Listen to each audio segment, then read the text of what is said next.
আসসালামু আলাইকুম সবাইকে। তো আজকে আরও একটি নতুন ভিডিও নিয়ে আমি আপনাদের মাঝে হাজির হলাম। তো আমার সম্পূর্ণ ভিডিওটি দেখে ভালো লাগলে অবশ্যই লাইক কমেন্ট অ্যান্ড শেয়ার করবেন। তো আজকে হচ্ছে আমি একটু বিলের দিকে যাচ্ছিলাম হাঁটাহাঁটি করতে, কেননা আলু ওঠানোর পরে আর বিলে যাওয়াই হয় নাই, অনেক দিন যাবত যাই না বিলে। তো ভাবলাম একটু হেঁটে আসি, আর এই সময় রাস্তা পুরা ফাঁকা, তখন হচ্ছে দুপুর 2:30টার মতো বাজে। তো রাস্তা ফাঁকা, এই জন্যই ভাবলাম যে একটু হাঁটাহাঁটি করে আসি, আর বিলের মধ্যেও কোনো মানুষ নেই। এইরকম সবুজ প্রকৃতি দেখতে আমার বেশ ভালো লাগে, এই জন্য এইখানে আসা। তো এখানে এসে যে এটা হচ্ছে আমাদের বিলে নামার রাস্তা, এখন আমি এখান দিয়ে নিচে নেমে যাব। তো আকাশের মধ্যে মানে কিন্তু প্রচুর পরিমাণে রোদও ছিল, আবার মেঘলাও ছিল অনেক। আর এই যে দেখেন অনেক সুন্দর বাতাস হচ্ছিল, এত পরিমাণ ভালো লাগছিল। আপনারা দেখে হয়তো বুঝতে পারতেছেন যে কি পরিমাণ রোদের তাপ এখানে মানে নিচে পড়তেছে, কিন্তু কোনো গরম লাগতেছে না। এই যে একপাশে হচ্ছে একটু মেঘলা মেঘলা ভাব আছে আকাশের মধ্যে, এই জন্য একটু গরম লাগে না। আর অনেক বাতাস আসতেছে, ওই যে মেঘের কারণেই হয়তো। তো এই যে দেখেন আমাদের আলু উঠানোর পর বিলের অবস্থা। আর আর এখন আমি আপনাদের একটা জিনিস দেখাবো, সেটা হচ্ছে যে এই যে ভুট্টা গাছ, এই ভুট্টা গাছগুলো আছে না, যখন আলু লাগাইছিল তখনই হয়তো মানে তখনই এই পাশ দিয়ে লাগাই দিছিল। আমি একটা ভিডিও করেছিলাম মানে আলু যখন লাগাইছিল তখনকার, তখন হচ্ছে আমি এই মানে দেখাইছিলাম আপনাদের। এই যে আরেকটা কথা বলি, সেটা হচ্ছে যে এই যে আলুগুলো দেখেন, এখানে হচ্ছে আলুর কারি দিছিল বিলের মধ্যে। আপনারা তো আলু উঠানোর সময় দেখছেন যে অনেক আলু কারি দিয়ে দিয়ে রাখছে এক এক জায়গার মধ্যে ক্ষেতের।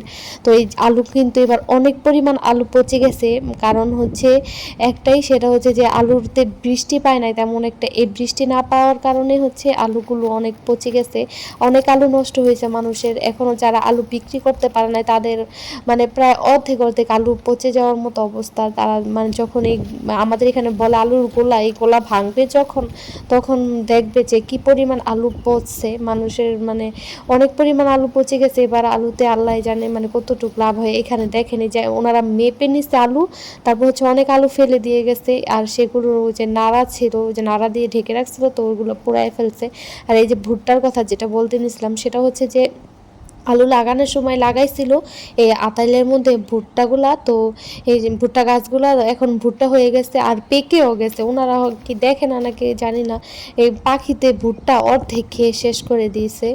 এখন মানে ভুট্টার যে মানে ভুট্টাগুলা পেকে গেছে, ওনারা নিয়ে যাবে না, খোসাগুলো এমনি এমনি ঝরে পড়ে যাচ্ছে একদম। মানে বৃষ্টি হচ্ছে তো লাগাতার বৃষ্টি, আবার রোদ, এমন অবস্থায় মানে বৃষ্টি আসলে মানে ভুট্টার খোসাগুলো নরম হয়ে যায়, আর রোদ আসলে আবার ওগুলো ঝরেও পড়ে যায়।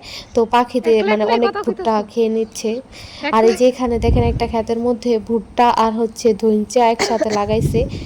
আমাদের এইখানে কিন্তু মুন্সিগঞ্জের একটা চাষাবাদ বলতে, যেটা হচ্ছে আলুর পরে অনেকেই মানে প্রায় সব মানুষ এই যে ধইঞ্চা বনে, কারণ সবার এই লাকড়ির প্রয়োজন হয়। আমাদের মুন্সিগঞ্জে এই ধইঞ্চাটা কিন্তু অনেক মানে লাকড়ির জন্য অনেক পরিচিতি। আর এটা নাকি অন্য অন্য জেলায় নাই, আমি মানে আমি জানি না, কিন্তু আমি শুনেছি অনেক অনেক জেলার মানুষের মুখ থেকে যে তারা এটা চিনেই না যে ধইঞ্চা আছে, ধইঞ্চা দিয়ে মানে লাকড়ি, এটা একটা লাকড়ির ব্যবহৃত একটা জিনিস, এটা বুঝেই না।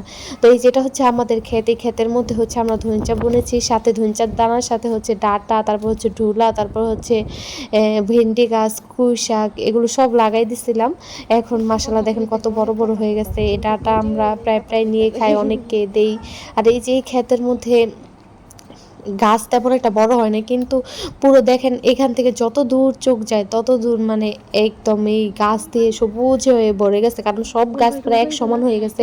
আলুর পরে ম্যাক্সিমাম ক্ষেতের মধ্যে হচ্ছে ভুট্টা, এই ভুট্টা না মানে ধইঞ্চা চাষ করছে, আবার কিছু কিছু জায়গায় ভুট্টাও লাগাইছে। ওইগুলা আর ধইঞ্চা গাছগুলা প্রায় এক মানে এক সমানই হয়ে গেছে। তো এখন হচ্ছে এই যে মানে এই যে এই ক্ষেত্রের মধ্যে কিছু লাগায় নাই কেন সেটা জানি না। এই ক্ষেত্রের মধ্যে না আরো কয়েক বছর আগে আমি দেখতাম যে ধান বুনে দিত ওনারা, মানে আমন ধান না কি ধান কে জানে, আমি জানি না, ওই ধান বুনতো। তো এবার কিছু বনে নেই। যে দেখেন আমাদের এটা লাল শাক, আপনারা চিনতে পারেন, আমাদের এখানে ঢুলাও বলে আবার লাল শাকও বলে। তো এই যে দেখেন গাছগুলো কত বড় হয়ে গেছে।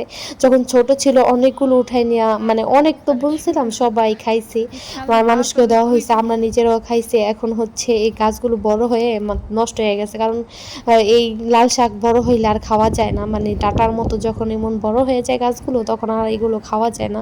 তো এই যে এখানে হচ্ছে ঘাস দিয়ে ভরা ছিল, তো যারা হচ্ছে গরু পালে তারা এখান থেকে ঘাস মানে ঘাস নিয়ে গেছে আর কি।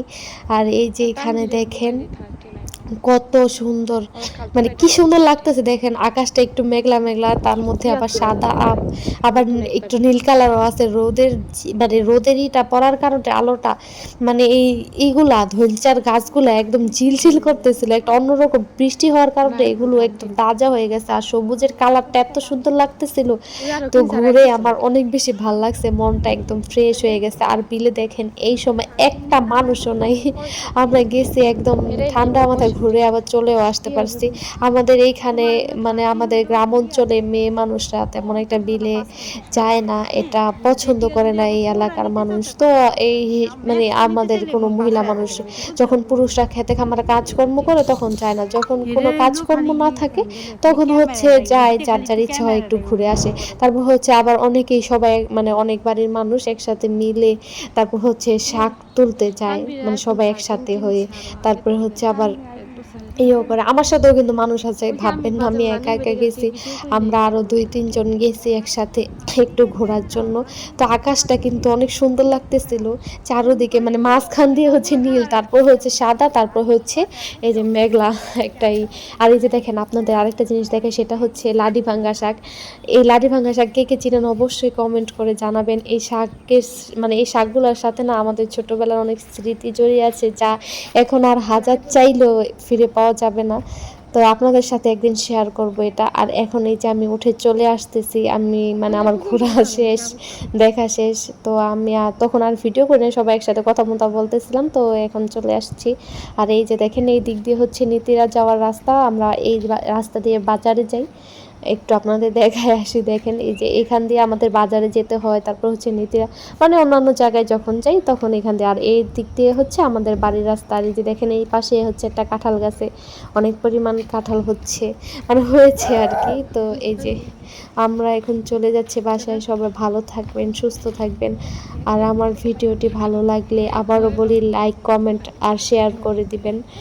আপনারা যদি আমার পাশে থাকেন ইনশাআল্লাহ নতুন নতুন অনেক কিছু দেখতে পারবেন আমার কাছ থেকে, মানে গ্রাম্য জিনিস যা দেখতে চান আর কি, অনেক কিছুই দেখতে পারবেন, বা আমি যা যা করি সেটাও দেখতে পারবেন।